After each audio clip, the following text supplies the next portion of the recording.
কলম্বো টেস্টে 4 দিন ইনিংস হারের শঙ্কায় টাইগাররা, সিরিজ জয়ের পথে শ্রীলঙ্কা।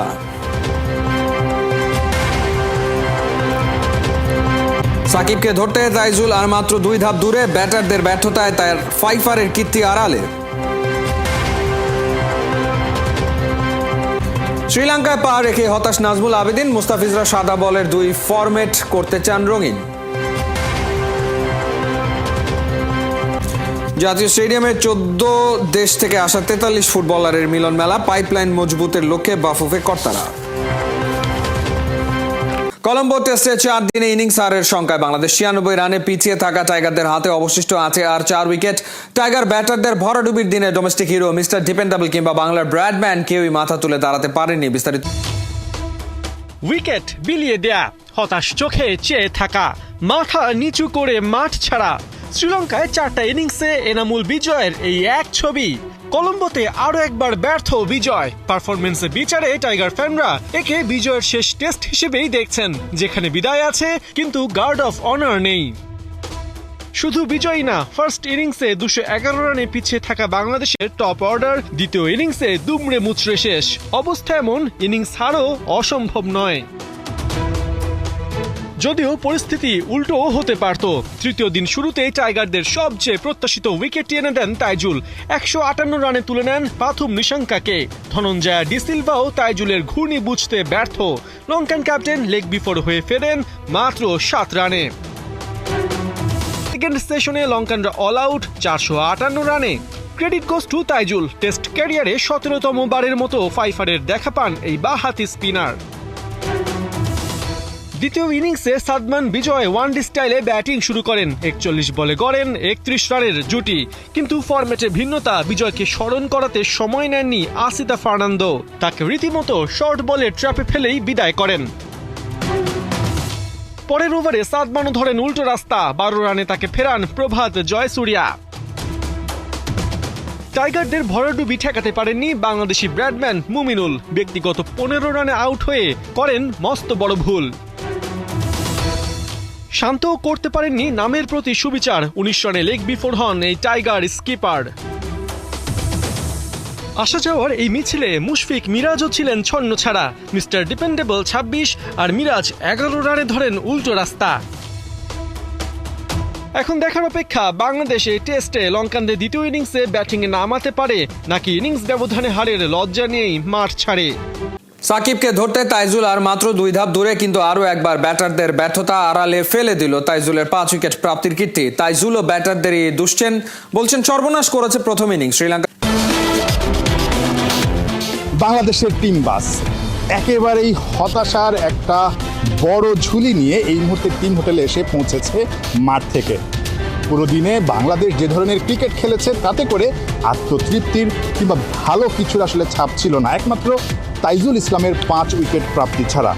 তাইজুল ইসলাম ক্যারিয়ারে 17তম বারের মতো 5 উইকেট নিয়েছেন। তার সামনে আছেন কেবল সাকিব আল হাসান, যিনি কিনা 19 বার 5 উইকেট নেওয়ার কীর্তি করেছেন। পোস্ট ম্যাচ কনফারেন্সে এসে বাংলাদেশের ব্যাটিংয়ের চাইতে তাইজুলের পারফরমেন্স নিয়েই কিন্তু অনেক বেশি প্রশ্ন ছিল। সাকিব ভাইকে ছাড়াইতে পারি বা পারি না, এটা আসলে অবশ্যই সাকিব ভাই অনেক বড় একটা ক্রিকেটার। তো আসলে এটা একটা আছে না, আপনি যখন একটা লিজেন্ডদেরকে ছাড়াই যাবেন আপনার নিজের মনের মধ্যে একটা ভালো লাগা কাজ করে। তো সেদিক এটা একটা পারফরমেন্স খেলা, তো সেদিক থেকে আমার ভালো লাগাটাই স্বাভাবিক। কলম্বোতে পা রেখেই হোঁচট হারের মুখে টেস্ট দল, লঙ্কায় পা রেখে হতাশ হয়েছেন cricket operations chairman Nazmul Abedin. তবে সাদা বলে 2 ফরম্যাটে ভালো করার প্রত্যয় নিয়ে লঙ্কা দ্বীপের তামিম, সাকিব, মুস্তাফিজরা। শ্রীলঙ্কার ঢাকা টু কলম্বো মাত্র 3 ঘন্টার জার্নি। এই সময়টুকুতে খুব বেশি ক্লান্তি ছোঁয়ার কথা নয় ক্রিকেটারদের, কিন্তু টিম হোটেলে পৌঁছার পর সাদা বলের ক্রিকেটারদের সাদা শুভ্র কাঠগোলাপ দিয়ে যখন অভ্যর্থনা বা শুভেচ্ছা জানানো হচ্ছিল, তারপরও তানজিদ তামিমদের চেহারায় একটা মলিন ভাব, হতাশার ছাপ কিন্তু স্পষ্ট ছিল। একটাই কারণ, যখনই তারা ঢাকা থেকে কলম্বোয় পা রেখেছেন, মোবাইল স্ক্রিনে বাংলাদেশ টেস্ট দলের যে স্কোরটা সেটা স্ক্রল করতে গিয়ে খুব সম্ভবত বড়সড় একটা ধাক্কাই খেয়েছেন। কারণ ঢাকা থেকে দেখে এসেছেন বাংলাদেশের কোনো উইকেট যায়নি, কিংবা বাংলাদেশ হয়তো তখন ব্যাটিংয়েই নামেনি, কিন্তু নামার পর দেখছেন 6টা উইকেট চলে গেছে। অর্থাৎ এই টেস্টে বাংলাদেশ এখন পরাজয়ের অপেক্ষায় আছে। টিমের সঙ্গে এসেছিলেন বাংলাদেশ ক্রিকেট দলের অপারেশনস কমিটির চেয়ারম্যান নাজমুল আবেদিন ফাহিমও। কতটা হতাশ আসলে পুরো দল? খারাপ সংবাদই হয়তো বা আপনারা মোবাইল স্ক্রিনে দেখতে পেয়েছেন যে টেস্টে খুব একটা ভালো অবস্থানে বাংলাদেশ এই মুহূর্তে নেই। একটু ধাক্কা খেলেন কিনা, আর ওয়ানডে টিমের একটু আপডেটটাও বলবেন। অবশ্যই ধাক্কা খেয়েছে। এবং আমার এক্সপেকটেশন ছিল প্রথম টেস্টে আমরা যেভাবে খেলেছি সেখানে যে ক্যারেক্টার দেখিয়েছে বাংলাদেশ দল, দ্বিতীয় টেস্টেও জয় পরাজয় তো পরের ব্যাপার, বাট সেই ক্যারেক্টারটা আমরা দেখতে পাবো, একটা প্রতিদ্বন্দ্বিতা দেখতে পাবো। হতে পারে যে এই উইকেটে প্রথম দিন ব্যাট করতে গিয়ে আমরা একটু স্ট্রাগল করেছি, বলারদের সাহায্য ছিল, দ্বিতীয় দিন ওরা সহজে ব্যাট করেছে, কিন্তু তারপরে মনে হয় যে আমরা প্রথম দিনই একটু ভালো খেলতে পারতাম।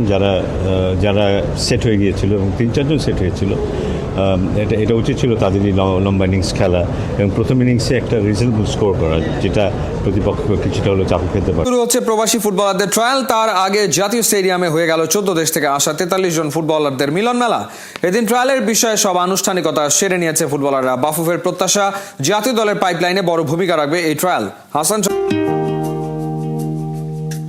ঠিক এই ফ্রেমটাই হয়তোবা বাংলাদেশের ফুটবলের সবচেয়ে দামি ফ্রেম হতে যাচ্ছে। ঠিক এই ফ্রেমের ফুটবলাররাই হয়তোবা বাংলাদেশের ফুটবলের তারা হতে যাচ্ছে। বহুল প্রতীক্ষিত একটা ফ্রেম। বিশ্বের বিভিন্ন দেশ থেকে ছুটে এসেছেন প্রায় 43 জন প্রবাসী ফুটবলার। 52 জন অংশগ্রহণ করার কথা থাকলেও এখন পর্যন্ত ঠিক এই সংখ্যাটাই বাফুফে জানিয়েছে। অনেকে এখনও পথে রয়েছেন। ট্রায়ালের আগের দিন ঠিক ফুটবলাররা কি করলেন? প্রথমেই তারা তাদের রেজিস্ট্রেশন সম্পন্ন করেছেন। এরপর একটা ওরিয়েন্টেশন প্রোগ্রাম হয়েছে, যেখানে তাদের বুঝিয়ে দেওয়া হয়েছে ট্রায়ালটা কিভাবে হবে, কোন প্রসেসে হবে, সব কিছু। ফাইনালি 48 ক্যান্ডিডেটস আসছে আল্লাহর মতে 14 কান্ট্রিজ থেকে। ওদের রেজিস্ট্রেশন এবং ওরিয়েন্টেশন হয়েছে। তারা নিজেদের খরচে এত দূর এসছে, বাংলাদেশে এসছে ছেলেদের ট্রায়াল দেওয়ার জন্য। তাদেরকে আমরা ধন্যবাদ জানিয়েছি এবং একই সাথে তাদেরকেও ব্রিফ করা হয়েছে যে আগামী 3 দিন কী হবে। প্রতিদিনের আয় প্রায় 11.5 কোটি টাকা। আল নাসরের সাথে ক্রিস্টিয়ানো রোনালদোর নতুন চুক্তি এক কথায় অবিশ্বাস্য। 2 বছর সৌদি ক্লাবটিতে থাকলে টাকার পাহাড়ে চড়বেন CR7। কথায় আছে হাতে মরলেও নাকি লাখ টাকা। ক্রিস্টিয়ানো রোনালদোও তাই।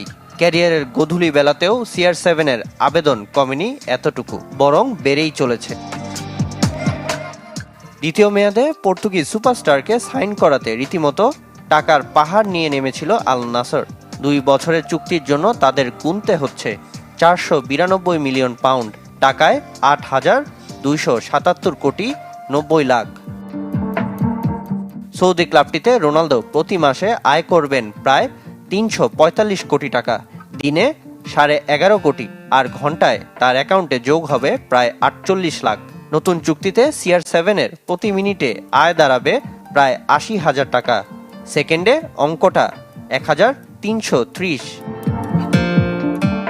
এ তো কেবল ক্লাবে আয়ের হিসাব, সাথে রয়েছে সাইনিং বোনাস 24.5 মিলিয়ন পাউন্ড, আর চুক্তি যদি দ্বিতীয় বছর গড়ায় তা বেড়ে হবে 38 মিলিয়ন পাউন্ড।